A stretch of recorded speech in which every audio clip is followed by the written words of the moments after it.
সকালবেলার মিষ্টি রোদে আপনাদেরকে স্বাগত। আমাদের বাসার সামনে এখন সব সময় প্রচুর গাড়ি ঘোড়া থাকে, কারণ এখানে হচ্ছে তেলের পাম্প হয়েছে।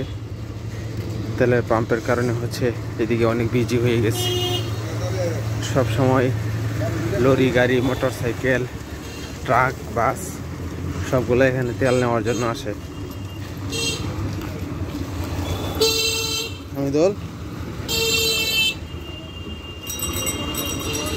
শীতকালে তো মাটি কাটার সিজন, এই সময় এটা গাড়ি প্রচুর পরিমাণে চলে।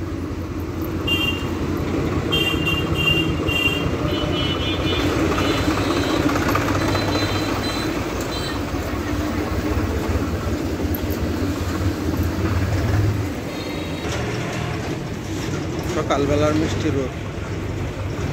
শীত অনেক কমে গেছে, এখন আর শীত নাই আগের মতো, অনেক শীত কমে গেছে।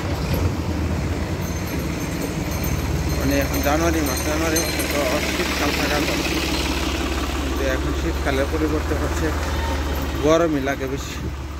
হয়ে যায়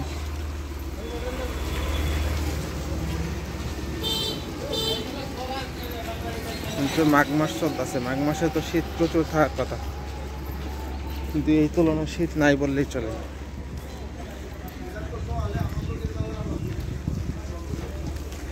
গ্রামে থাকলে কত ভালো আছে, গ্রামের পরিবেশ সুন্দর পরিবেশ, শহরের পরিবেশ নোংরা পরিবেশ, ধুলা বালু শব্দ, আমার এসব ভালো লাগে না। কবে যে গ্রামে যাবো এটার অপেক্ষায় আছি।